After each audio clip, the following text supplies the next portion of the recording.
Touchdown, Tiger! The shot is up. It's a 3-ball for the Tigers. When he came to RCC after his very first practice, I just turned around and I said to my assistant, this is the best coached goalie I've ever seen coming out of high school. You gotta remember, I was an Olympic goalie coach and I coached national youth team for 4 years. So I did about 100 clinics. Okay, maybe more, I don't know, it's forever. And I never saw a kid with as good a technique and an awareness of the cage as Casey coming out of high school. He was outstanding. And Casey's always been a gifted athlete, and no matter what sport he's done, whether it be golf or baseball, basketball, and as far as his aquatics background, it kind of found him. I fell into it in high school, and Casey was a much better baseball player. And he came home his freshman year and explained to my parents that he was going to play water polo, and I think my dad's jaw hit the ground. And pretty unexpected. Casey's a pretty poor swimmer. And you know, within 4 short years of him completing high school, he was one of the best goalies in Southern California. It was clear right at the start that Casey was going to do whatever it took to be #1, period. And there was going to be no ifs, ands, or buts that he was going to be the #1 goalie. And I think people saw that right away out of him. He had that kind of drive and dedication. And then when Casey got to college, unlike a lot of kids who were good in high school, he got better.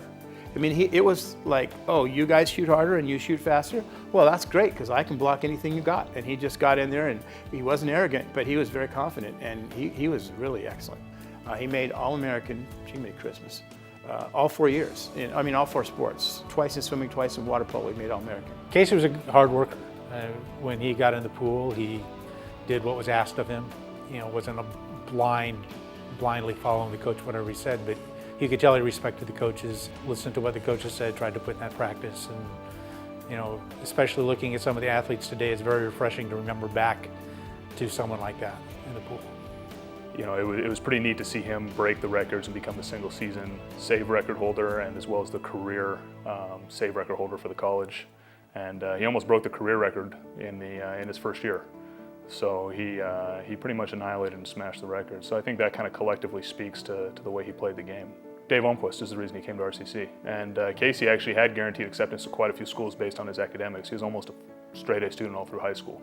And at one point in time, he even got a letter from Berkeley saying even without his SATs, they could try to work to get him in. And he was adamant that he wanted to play for the best goalie coach and wanted to play for Dave Almquist, and that's what he chose to do. And then that kind of catapulted him from RCC over to University of Redlands. But I think that he worked at his craft so much.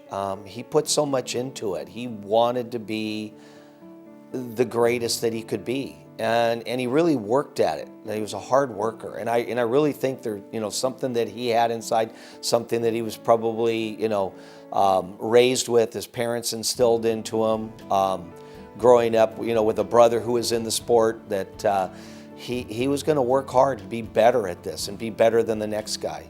Yeah, and I think Casey led by example. He wasn't always the most vocal out there, but again, you have people that are cheerleaders, rah-rah, and you have other people that just get out there and do it, and you lead by example. And that's what Casey did.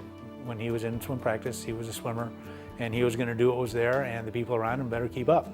The thing about Casey that sticks out with me is that when we got into the state championships in swimming, then he swam his best.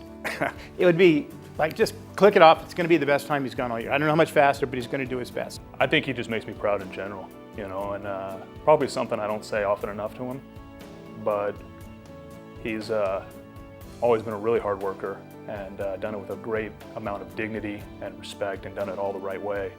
And because of that, he's been paid off, and that's the way he handles himself as a person, the way he handles himself as an athlete, as a student, and now as an educator. He just a lot of class and a lot of dignity in what he does, and it just makes me really proud in general, not necessarily one moment, but collectively how he's put his life together.